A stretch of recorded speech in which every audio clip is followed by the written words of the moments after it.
Hi there, my name is Rachel Adner. I am about halfway, well, almost halfway after this summer session through the higher ed program here at UNCW.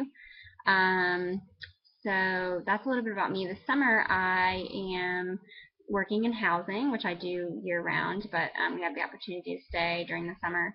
And I'm serving as a summer residence coordinator, which it kind of just gives us the opportunity as a grad student to learn more about the areas and maybe do some things that we wouldn't have the opportunity to do during the year. So it's been nice and quiet over here in housing. It seems like that doesn't happen too much.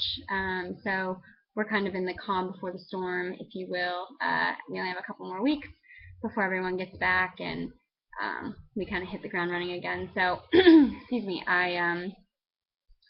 yeah, I've enjoyed the summer. It's been somewhat quiet taking summer classes and just enjoying the quiet of housing before it all begins again. So, in regards to the module and talking about history and how that's kind of shaped my experience, so as some of you know, before I came to grad school, I worked at the National Association for College Admissions Counseling in DC, which is a professional organization similar to NASPA, but directly only related to admissions. So when I first got there, that was kind of my first big exposure to higher ed. You know, I hadn't really heard of the Chronicle. I hadn't really gotten to like really dig deep yet. So I had a lot of opportunities to learn from my supervisors and then just from people that have been at NACAC and in admissions for such a long time. So the biggest thing for me was just learning about enrollment and the history of enrollment and who's enrolling and what that looks like and how that's going to change. And I think for me as a student, as a future student affairs professional, I think about those changes, and I think for me it just means that we must learn how to adapt, and we also must take what we're learning and know how to apply it to a much diverse population.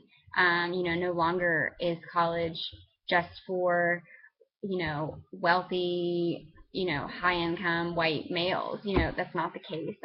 I think our universities are becoming more diverse. They've been becoming more and more diverse, and I think they'll continue to. I went to a program in DC held by the National Journal, and I think they predicted that by 2020, college enrollment whites will be the minority within that enrollment. So I just think it's interesting. The programs and the resources and the things that we do, I think we have to really think about that. I mean, I think we need to think about, what we're offering students, making sure that they're inclusive, making sure that they're resources that they will actually use, and also how do we keep these students connected? So a lot of these students are first generation. How do we keep them connected to campus when their parent, maybe they don't have a good situation at home, or maybe their parents didn't want them to go to college because they wanted them to stay home and work because that's culturally what they're used to.